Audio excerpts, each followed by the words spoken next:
I'm Greg Rockefeller. I'm Beth Rockefeller. And I'm Mia Rockefeller, and this is Reading with the Rockefellers, a family book club podcast. Today we are discussing Red Queen by Victoria Aveyard. So grab a copy and join us on this literary journey. The shield explodes to life above us, a giant purple dome of veined glass like the one in the spiral garden. Not to protect us, but to protect the crowd. Sparks of lightning pulse through the monstrous ceiling, teasing me. Without Arven, the lightning would be mine, and I could fight. I could show this world who I am, but that is not meant to be. Welcome to Reading with the Rockefellers. This is episode 19, Red Queen, chapter 28, and the epilogue. So, Mare coming out with blazing optimism. Oh, so much optimism. That's what she's known for, though. Yeah. She really is. And by this point in the book, she's got so much to be optimistic about. Right, yeah. This is just a great situation. Sunshines and rainbows for Mare Barrow. Always look on the bright side of life. Okay. So, they're basically, it's combat, but it's basically an execution is what we're seeing here. Right. Yeah. It's an arena battle between two silvers, but it's 5-on-2, and one doesn't have abilities. Yeah. Correct. So it's basically 5-on-1. Right. Theoretically, we shall see that Right. even without weapons, Mare's brain can still be a weapon. But Yes. Cal, or Mr. Get to that, Comfort, Mom. Yeah. We'll get there. Getting too excited. Mr. Comfort as we'll call him, Mm-hmm. he swells up and says he'll protect Mare, and he actually tries to make her feel better. I feel like he's trying to make her feel better. That's what he's 'cause trying. Definitely trying do. to. He's like, Yeah. well, they'll try to drag it out and make it take a long time, and they'll want it to be slow and painful. And like, is this supposed to make me feel better? Well, I think he's trying to tell her, like, number one, prepare for a fight. You know, it's not just going to be a firing squad. It's going to come out here and kill us like with Lucas. They're going to play with us for a while. Right. But number two, that also gives them a chance to try and formulate A plan. plan. Right. Right. Which they is can correct. actually fight Or back. take a couple out with But still, them. it's not necessarily what he's saying. It's the way he says it. And it's like, okay, he's not good with words. No. Cal not word good. But I think it's that the way Mare hears it is, oh, don't worry, they're just going to torture us for a while. Right. You know, that's what she's Pretty hearing. much, yeah. Cal is clearly not the smart Kalor brother. Yeah. And definitely no word good. No. And as we pointed or out, math good, apparently. and as we pointed out, Mare is quite the pessimist. Yeah. Obviously, we were being sarcastic Right. earlier. If But you yeah. couldn't tell, I know she's been through a lot. we have Mr. Comfort and Miss Miss Optimism. Optimism. Right. Yeah. Lovely. I know that Mare's been through a lot, but still, it's like anything is always everybody's dead, and it's Right. all my fault. That's where her mind immediately goes. Pretty much. And, sometimes she's not wrong. Mare the catastrophizer. But Cal plays Mr. Chivalrous and puts himself in between the 5 assassins skulking towards them And Mare. and Mare. Is there a And- reason you keep feeling the need to point out the number? I just think it's just not really fair. It's not supposed to be. Not supposed to be. All right. Later on in the chapter when Mare's like, but it's not fair. I'm like, girl, do you even know where you are?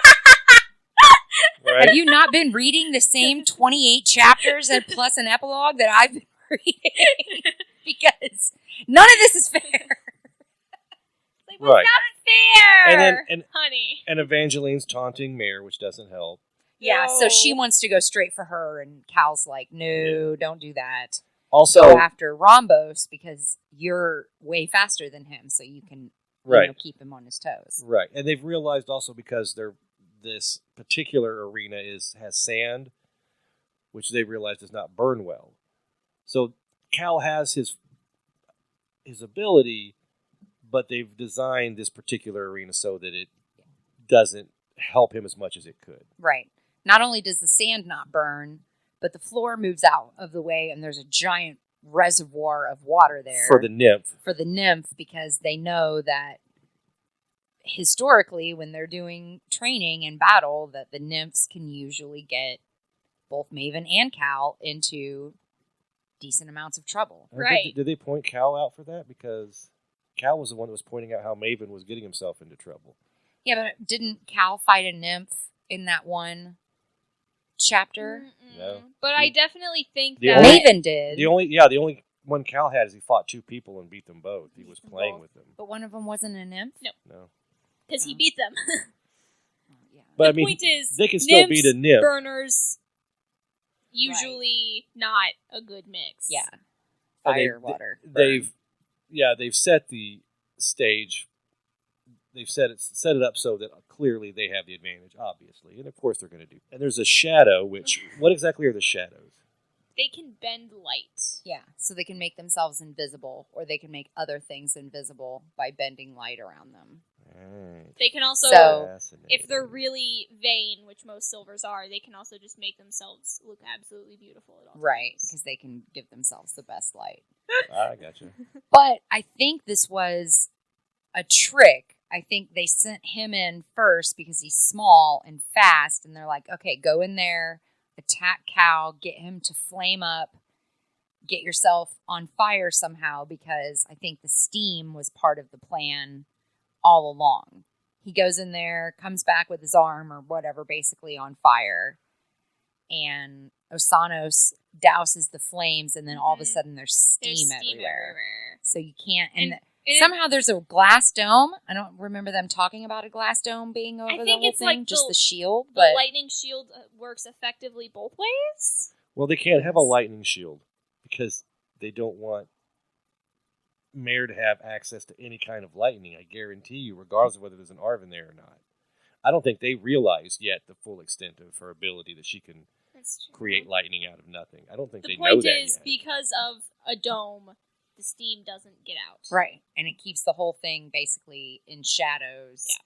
to where And of course, You Cal's can't not see going to more than stop just a little bit trying in to front flame of you. up, so there will never not be steam, Right. even if it But dissipates. this is something, as I pointed out before we started recording, that I think gives Mare an advantage, and they didn't think about because they're thinking of Mare as in her ability.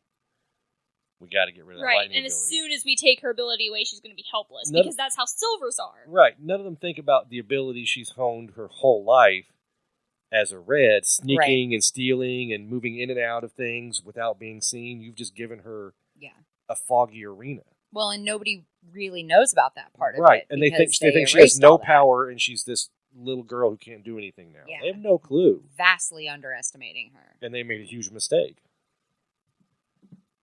Also, they literally trained her with, like, the obstacle course that she Yeah. had to Correct. run on. She's like, you idiots, you trained me for this. Yeah. What are you doing? All right, we're still getting ahead of ourselves though, Yeah, I know. because there's a lot of fighting that goes on before that. Yeah, but we don't need the play-by-play of that. Not really. I do think it's kind of cool that that Cal tries to cook Ptolemus inside his Mhm. armor. I wish that would have worked. Me too. Yeah. Was Cal trying to kill Ptolemus? I get the feeling he doesn't want to actually kill Ptolemus because before Ptolemus thought he killed his father, they were relatively friendly. Yeah, they were gonna go red hunting Right. together, basically. So Yeah, I don't. I think there's Cal- a part of Cal that doesn't want to kill them because they don't know either. Well, Cal literally says, I don't want to kill you.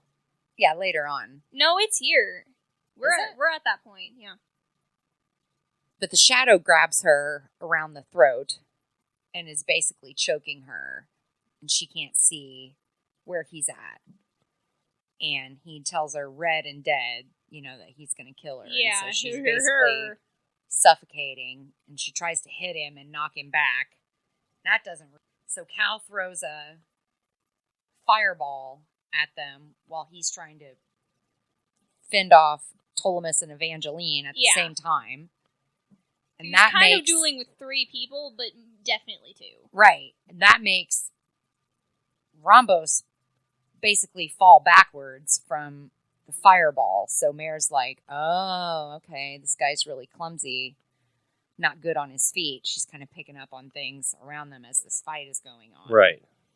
So as the shadow has a hold of her neck, she reaches out and finds what she thinks feels like his face. Yeah. She confirms that it's his face. Right, because she can still feel him. Yeah, He's she can still there. feel him. You just can't see him.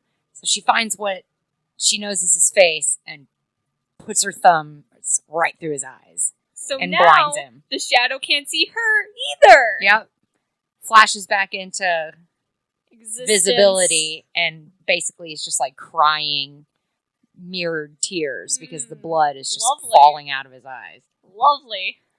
Very the Mountain and Oberyn. Oh, yes, totally.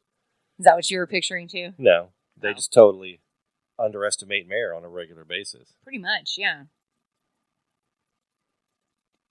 So Mare runs at Evangeline and Ptolemus to try to break up this thing that they've got going with Cal. She literally points out, it's like, I guess I didn't think that running headfirst into a magnetron was a bad idea until I did it. Yeah. I don't know what she thought. I mean, I Heat guess of the that's her moment. only option at that point in time. But she scratches herself on Evangeline's armor and starts to bleed and drip red blood all over the place. And she's like, well, here we go. You can't hide this. There's cameras and video screens everywhere. So now everybody's going to see. They admitted to her being red. Yeah. But just I not mean, now, her powers. right. Now she's doing exactly what she wanted to do, which is have them show everybody, that they can all see it. That's true. But her being again, red right now doesn't mean anything. Exactly. Maven lied and said that she used tricks to make it look like she had those He was abilities. like, yes, I know, he is a red. But it means something to her to be bleeding red on those screens in front of all the silvers, to be the only red there. It means something to Mare. I'm sure it does. It doesn't do anything for her, though. It doesn't do anything, but I think it's just her being like, hey, you guys, she thinks at this point in time her family's dead, all the Scarlet Guard is dead. It's like the people might as well see, one more red try to fight. Do you know what I'm saying? Yeah, I get it, but it's like, I get that it has some sort of, like, emotional meaning for her. It's just like, it feels like at this point, because it doesn't necessarily help her in any way, it's just kind of a distraction. So they're like fighting back and forth, basically running all over the place, and they're realizing they can't keep up this pace. That they are fighting back, but they're not gaining any ground, so they've got to figure out something to do to try to one-up these guys. And the magnetrons start using their power, and all this metal debris and everything comes up from the ground. One of either Evangeline or Ptolemus, they don't say which one of them grabs a pipe and shoves it through the shadow, basically killing him. And the arena gasps. Like, oh! So, I mean, Mare's like, really? You guys think that you're so big and bad and you're gasping at that? They're all a bunch of cowards, basically, when it comes down to it. They say they want violence, but then they're affronted with violence and, get all mad about it. So Mare's kind of doing a circle in the arena to get the strong arm to attack her. She's formulating a plan. Yeah, she has. At this point in time. She has tells a Cal, nice she's like, little plan. I got a plan. Yeah. I got an idea. And Cal's like, great, because I ran out of them 5 minutes ago. He was like, I was just going to cook everybody, and now I can't do that, so you got to come up with something else. Again, Cal's not smart. Of this pair, Mare is definitely the smarter. Oh, by leaps and bounds. By leaps and bounds. Cal has Evangeline and Ptolemus kind of in a little bit of a pickle. He's, lighting them up and doing some damage, but Osanos comes through. He parts the steam, first of all, like clears everything out so they can see. so he can try to get closer to Cal and get his ability going on Cal. You know, he needs all the water for what he's going to do. And Mare lets Rhombos corner her and get her to where he thinks he has her trapped. She can feel that Arven is really close to her, can feel him pressing down on her powers. And he's got her all backed into a corner. She tries to call for the lightning again. Of course, it still doesn't come. But she's like, just had to try. Just got to double check and make sure. He's literally right behind you. Right. She's like, all right, I got an idea. I know what I need to do. She looks up at Maven and locks eyes with him right as Rhombos picks up a pipe and sails it at her. Yeah. And she does the most awesome thing ever. She does. This is one thing where it's like, I can picture it in my head, but I can't wait to actually see it. Right. She drops to the ground. Yeah. Right as the pipe flies by. Yeah. And it spears Arven with a nice little squelching sound. Ugh. Stranger Things style. I can't handle squelching anymore. Squelch. Nope. Mm-mm. Imagine what a nice squelch that must have been for Mare to hear, though. Well, yeah, it must have been a very satisfying sound. And then she just, like, kind of hears his body fall. She just hears, like, a thud of his body against the floor, and she's just like, oh, yes. Yeah. So satisfying. So, of course, as soon as Arven is dead, she can get her powers back. She's not being silenced anymore. And she's sparking and shooting lightning, and the crowd is going insane, and Maven is screaming, kill her, shoot her. You know, basically like, okay, she's got her powers back. Let's take her out now before, you know, something bad happens. Before this goes exactly south. What happens. Right. So Rhombos is looking at her like he can't believe what's going on, because nobody can believe what's going on. Why does this red girl have lightning? And she's like, so long, sucker, and electrocutes him, and he's done. And she looks over at Osanos, who is basically at this point in time trying to drown Cal with a giant orb of water. And she zaps him, and he drops. Cal gets up. He's like hacking and coughing, you know, because he's been choked with water, basically. Mare runs through the arena. I have super easy, barely an inconvenience in my notes. Mm-hmm. Just exactly like they taught her, you know. She says they helped make their own doom, because this is exactly what they trained her for. Which kind of makes me wonder, like, why did they put her through that? Were they trying to test her? Were they trying to see what she could do? I don't think that they thought it was going to come to this. Probably not. I guess maybe they thought they'd kill her, like, in a less public way if they had to. Yeah. But they got to this point and have to do it publicly. I don't know. Evangeline sends a giant beam at her, and she, like, skates right under that. And Evangeline brings up a sword and swings at her with that. And, like, nothing that she can do, nothing Evangeline can throw at Mare is making any difference at all at this point. And she's all freaking out. She's like, not a lie, not a trick. You know, like, duh, did you really think after all this time she had seen what she could do? Right. What did you think Queen's before. trial was? Yeah, exactly. You almost died, honey. Yeah, some sort of, I don't know, trick gloves that you can't see. I have no idea. I don't know. Silvers don't know much about technology. That's a red thing. They let the reds handle that. I guess that's true, yeah. They could be some kind of technology they didn't realize. But Mare starts to get a storm kind of brewing over their head. And she tells Evangeline, you said you'd kill me if I ever got in your way. Here's your chance. Like, here we go. I'm right here. If you want to take me out, go ahead and take me out. So Mare plants her feet, and she's ready, and Evangeline gets up and turns and runs. She's like, yeah, nope. I'm out of here. And Mare's like, sweet, we're running now. I'm going to chase you down. She chases her down, but instead she can't Right. chase her for long because Cal is, getting doing his the butt thing. kicked by the nymph again.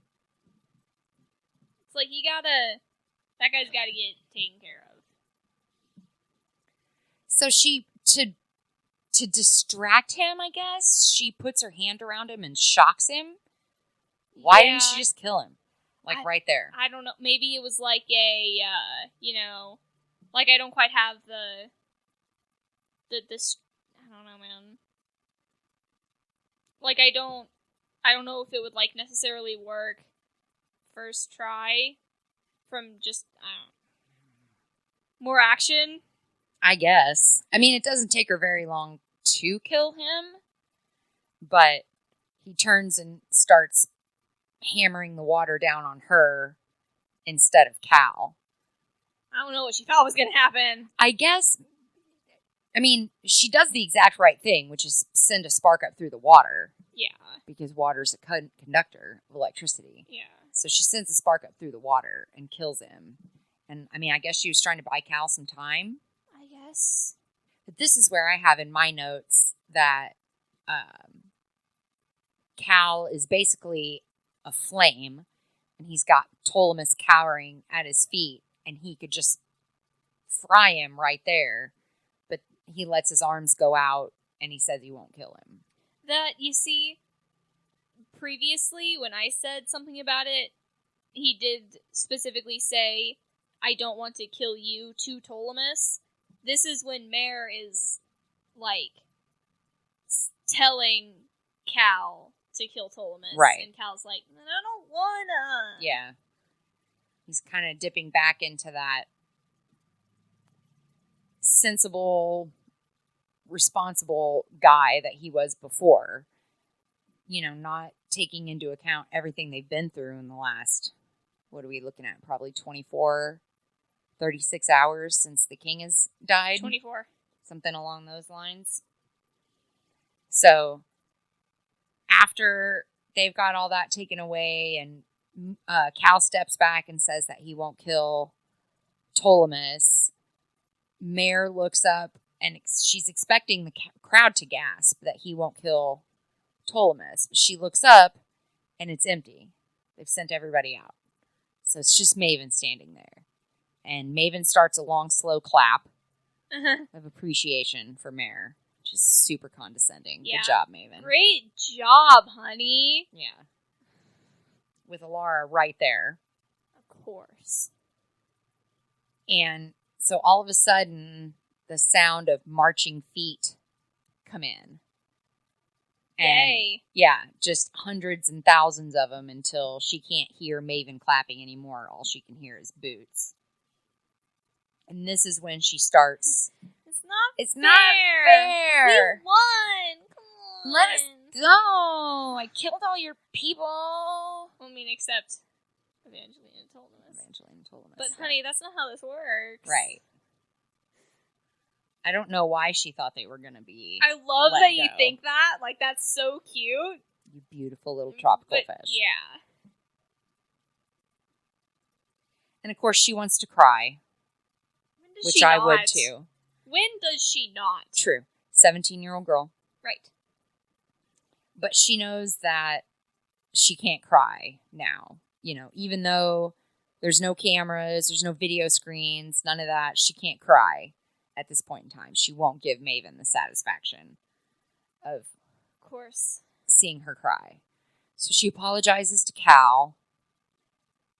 Sorry that she got him into this and sorry that he's going to die because of her and all this other stuff, Mare, if you apologize to everyone who you think is going to die because of you, you're going to be doing a lot of apologizing.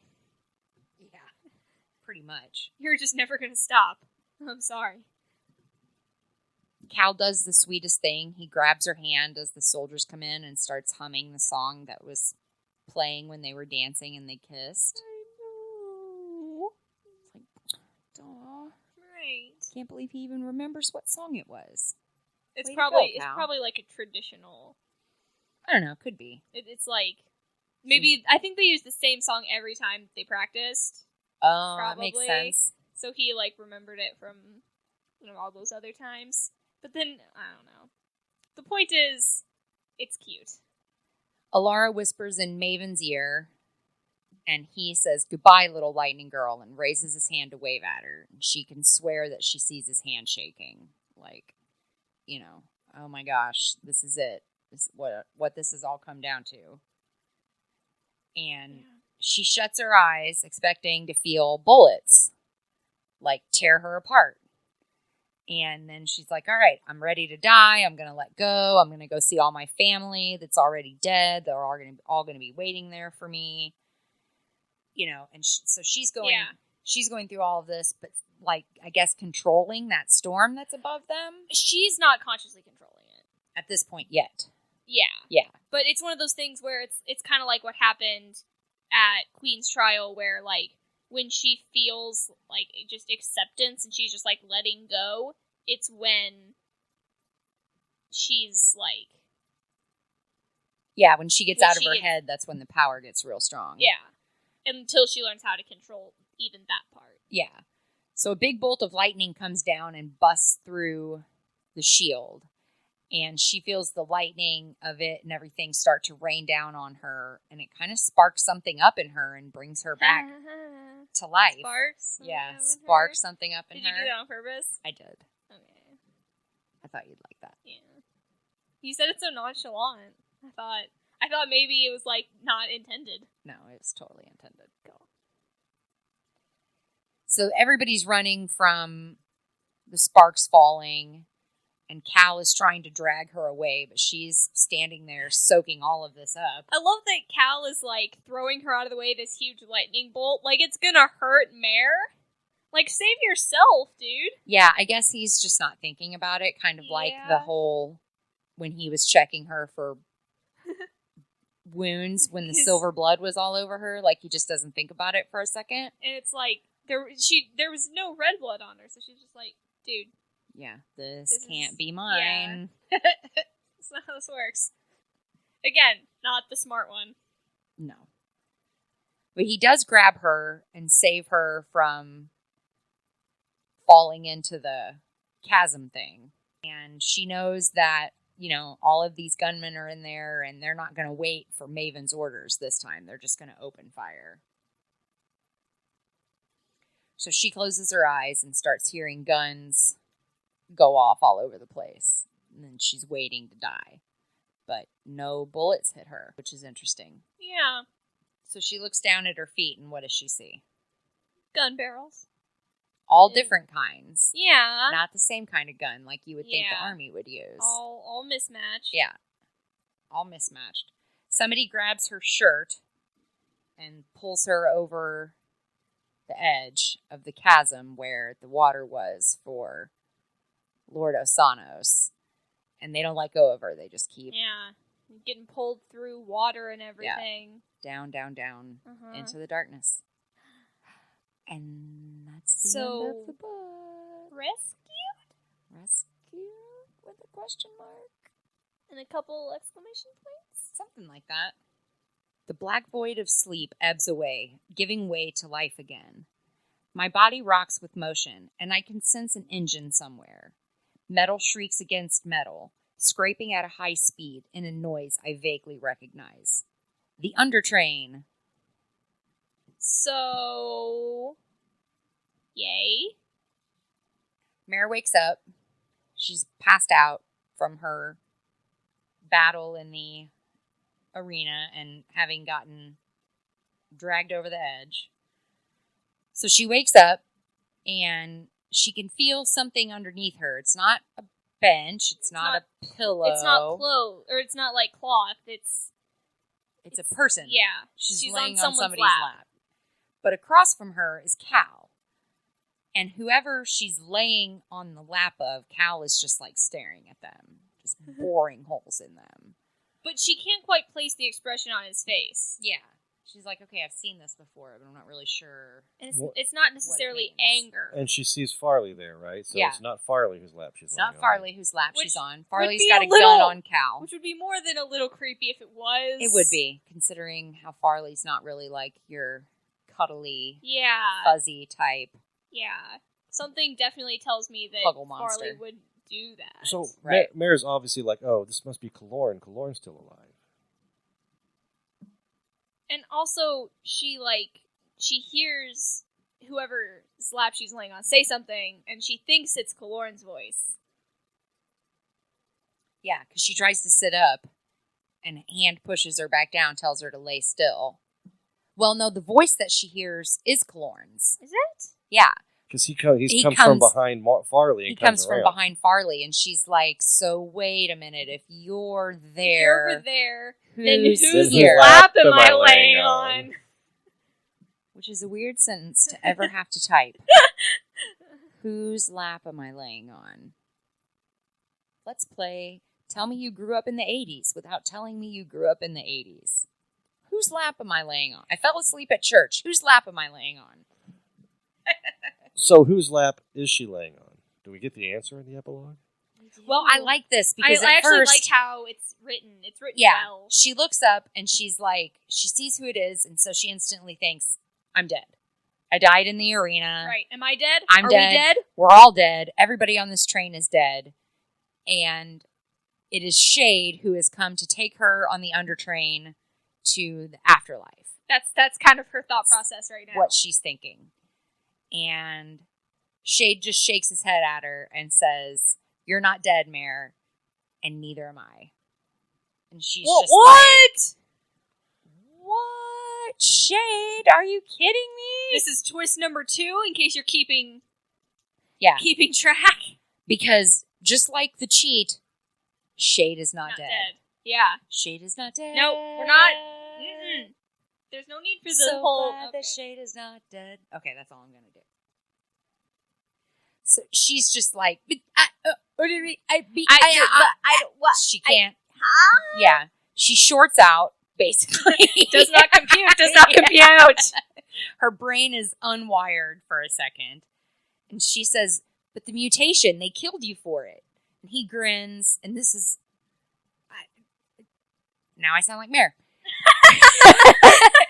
This was one of my favorite parts of towards the end of the book, because you don't get a lot of moments towards the end of this book that give you really any hope for Towards anything the end of any at book, all. honey. I mean, the happy ending books you do, but not these books. You're not going to get a lot of hope and warm, fuzzy feelings towards the end of them. But Except maybe Shade the last is one. the last one. Sure, we'll get there in, like another 60-something episodes. Couple years. Yeah, a couple years. But Shade says, well, they tried. And as he says that, she doesn't blink or look away, but he moves faster than her eyes can process, basically. And then he's sitting next to Cal. And he says, but they weren't fast enough. And then all of a sudden he's back next to Mare again. And he says, no one is. And she's just like,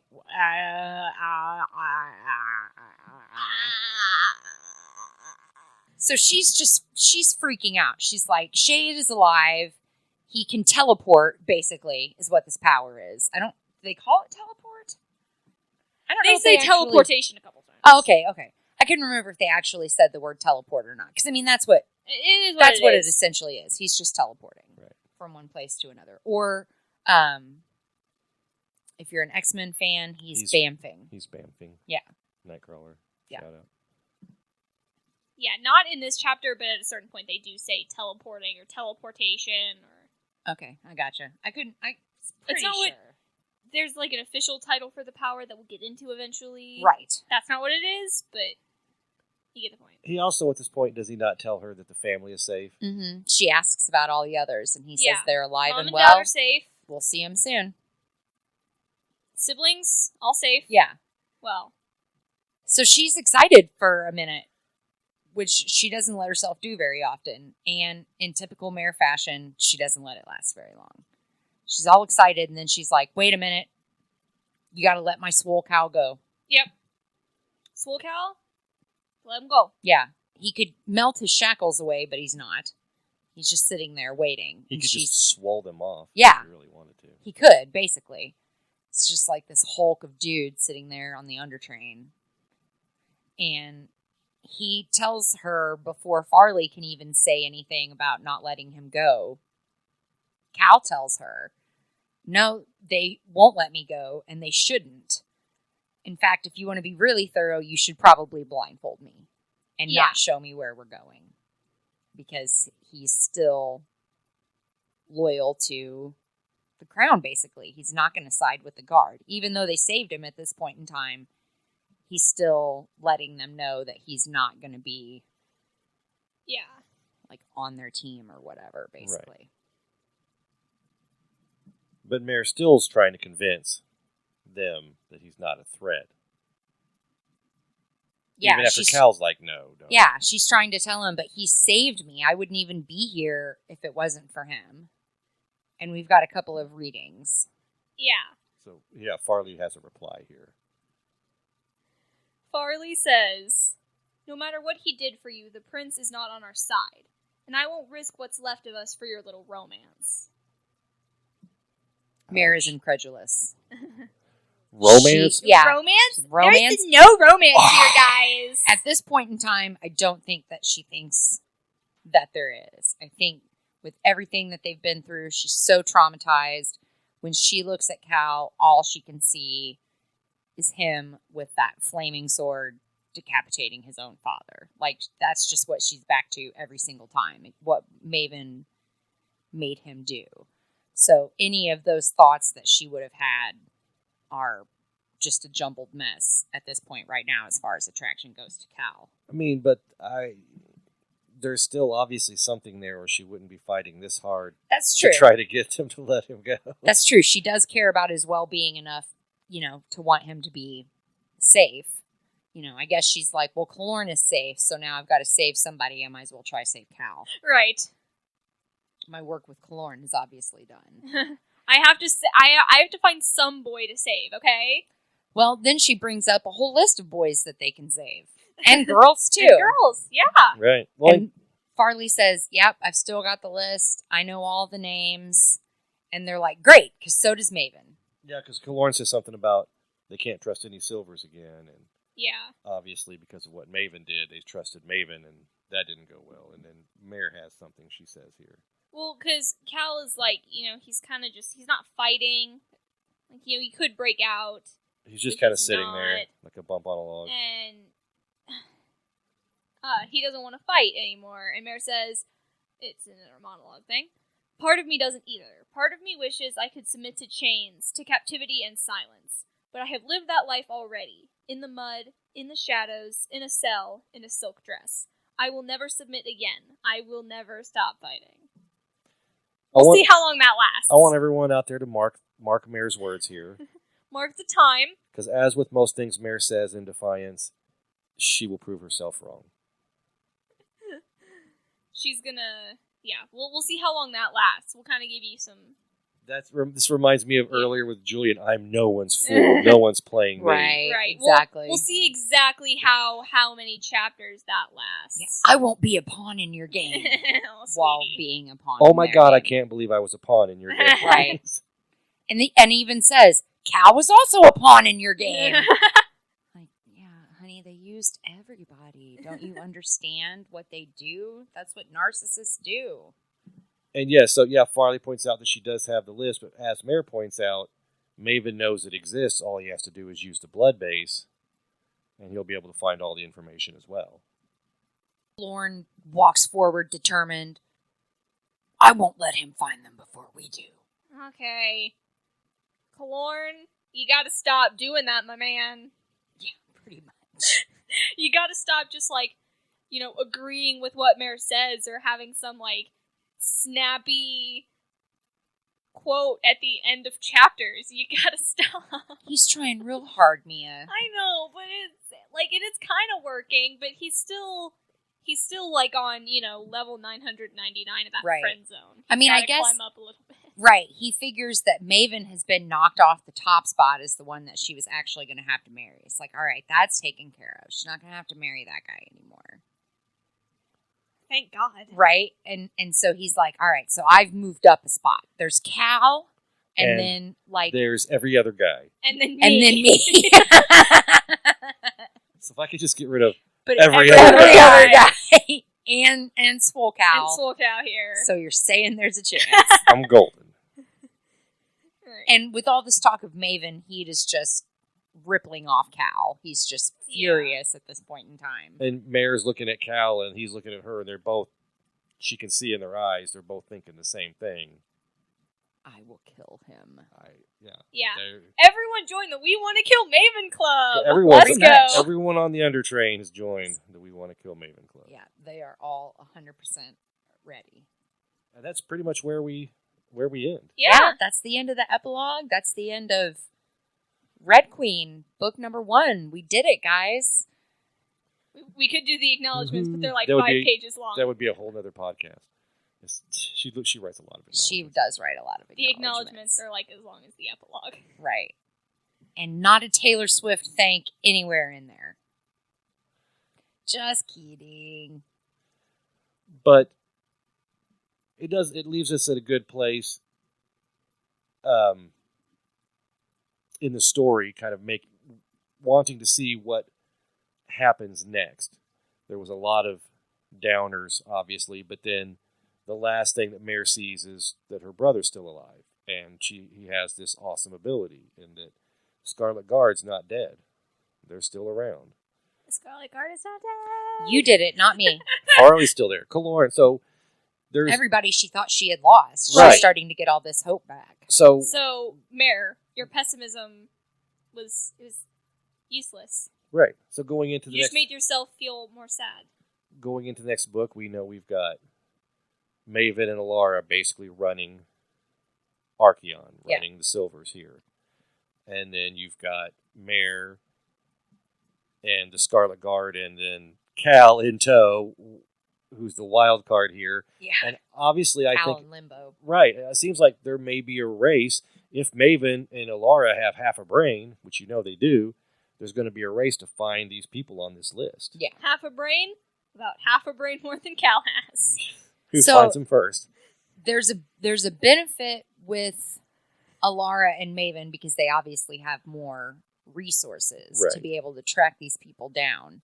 However, they don't know about how a lot of Red life is working right now. Right. And the Scarlet Guard does. So as far as moving in and out of red villages and It's gonna things be like that, it's gonna hard be for so Silvers much to do. easier for the Scarlet Guard to do than it will be for Right. Silvers. Like they send in a bunch of troops or something, everybody's going to scatter. Right, and they're going to hide. They're going to protect the Scarlet Guard. You know, people who are loyal to the Scarlet Guard are going to protect these people because they know the word is getting out. Yeah. Clearly. Yeah. So that's where we're at going into the next book. Exciting. It is exciting. But we are going to have a few palate cleanser episodes in between this and Glass Yay. Sword. I'm We excited did- for those. Yes, we are very excited to bring you guys the palate cleanser episodes. We did not want to jump right from these mega downer, like 6 chapters or whatever we just went through in a Right. row that were like, "Whoa." We did not want to jump right from that into Glass Sword. Which is kind of more downer chapters is- for the first yeah, bit. really starts out with some downer chapters. We wanted to give you guys some fun in between. So we are going to be recording a few special bonus episodes for you guys that we'll be releasing in the next few weeks. Make Yes. sure that you are subscribed to the feed wherever you get your podcasts, if it's Spotify, Stitcher, Apple Podcasts. Make sure you hit that subscribe button. Head over to the YouTube channel, which is Reading with the Rockefellers. Hit that subscribe button. Make sure you turn on the bell so you'll get a notification when all of the episodes drop. You'll get a notification. Make sure you do that. And then we'll go to Fan Art Corner. I've got a really good one for you guys this week. I haven't seen it yet. You haven't. We've had several different iterations of Mare. Yes. And this one, I believe, I felt a little more comfortable with this one since we're getting into the later chapters of the book and knowing where Mare is going to go from here. I feel a little more comfortable with this being the art because it shows us what Mare is going to kind of look like in the next couple of books as she progresses in her power, especially with the silver streaks in her hair. I like it. Yeah. They kind of refer to the silver streaks. Well, she's always had them. But they get more pronounced as her powers get more... Do they? From what I remember, they do. I'm pretty sure she just always had them because of her time in the stilts. I think that was like... A stilt thing? A stilts In thing. the hair, when the color's like bleached out of your hair. Salt life. Yeah. She At said least something they're about it in actually the early by chapter. water, though. Although it's a river. They call it a river there. Yeah. Yep. Not like the people in Missouri with salt life stickers. It's like we could not be any more landlocked. Literally. Landlocked. 1,000 miles Right. away from the nearest salt water body. Yeah. That's just our own personal family gripe. Every time Yeah. we see a salt life sticker, we're in the middle of Missouri. And it's like sometimes I see it and I like Salt check life. the license plate to make sure that they're not like for some reason on vacation here I in guess. Springfield, Missouri. I have 2 Maine stickers on my car, and I live in Missouri, though, so I guess... Well, but you have a friend that lives in Maine. That's People- true. And like you can like the state of Maine without living there. You'd be True. surprised how many people come to Springfield. Bass Pro is huge. That's true. But they all have, like, Missouri license plates. That's true. It's not like it's a California or Florida license Right. plate that says Salt Life. Yeah. It's like Missouri. Anyway. We see less Salt Life stickers when we go to Florida. Yeah, pretty much. No, I do remember seeing some Salt Life stickers. Everything, Right. the stickers down there are Ron John. Yeah. Like, if you're actually from Florida, you probably have a Ron John sticker on your car, Yeah. not Salt Life. Oh, yeah. Anyway. Anyway. It's a nice picture. It's really good. Good drawing. And that comes from, on Instagram, minta.art. So that's MINTA.ART. Minta Art. So thank you so much for letting us use your fan art this week. That will be on our Instagram, and we will put it on our fan art page on the website. So guys, with us finishing up Red Queen, we will be doing the Red Queen fan casting episode. So that one we've pretty much got on lock, I think.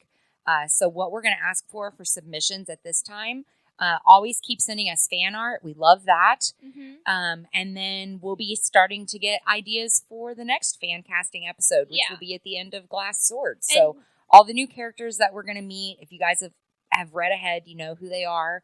Go ahead and start also- sending them to us. You can also send us even characters in the first book, because when we do the second one, we may go back, and if we've seen something That's that, true. Convinces us, or if there's to news on the change show it, and actual exactly. casting. Oh, we may yeah. wanna- For Yeah, which sure. will probably happen by the time we roll around there. I hope so. And we'll probably maybe do some bonus episodes of those, throw Yeah. in some little Yeah. mini episodes as some news hopefully starts coming Yeah. out soon, because I know that they are in pre-production. So hopefully we get some Yeah. information out about that. So guys, follow us on all of our socials. At Instagram, we are at Reading with the Rockefellers. You can email us, readingwiththerockefellers@gmail.com. Our website is www.readingwiththerockefellers.com. That's where you can find all of our episodes. You can find our fan art, our blog, pictures of our beautiful faces, and our show mascots, our rats, our little mischief over there. Yes. And, the YouTube channel, which I mentioned earlier, Reading with the Yes. Rockefellers. Please So- give me recognition. Yes, check all of that out. Mia does a fantastic job of putting those videos together. Fan artists, that is definitely where you want to go if you want to see your work highlighted in expert form. Mia does that fantastically with all of your artist credits. So I really appreciate all you guys letting us feature your work. Covering Red Queen has been so much fun. We really enjoy you guys taking this journey with us, and we cannot wait for the bonus episodes and then in a few weeks to jump into Glass Sword. So you guys got anything else this week? Not that I can think of. No. One more thing. Yep. For one of these bonus episodes, we are going to be doing a on-camera version, so the video will be mostly that. Yes. So you may want to check out the video for that one, specifically because it'll be probably a more enjoyable experience. That's going to be our quiz show. Yeah. Mia's got a bunch of questions since she's read the book like 17 times. that she's going 3. to ask us. She's going to quiz us. Maybe 4. Yeah, try to stump mom Try and to dad. stump mom and dad. So that will be fun. I think I may have done it on a couple questions. You We'll may see. have, and the internet's gotten us a couple of times too. So you guys won't want to miss a minute. Make sure you, like I said, hit subscribe and that notification bell so you know when all of the episodes are dropping. And again, thank you so much for listening. We appreciate it. We will see you next week with a bonus episode, and we'll be back with the first chapter of Glass Sword in a few weeks. Bye! Bye.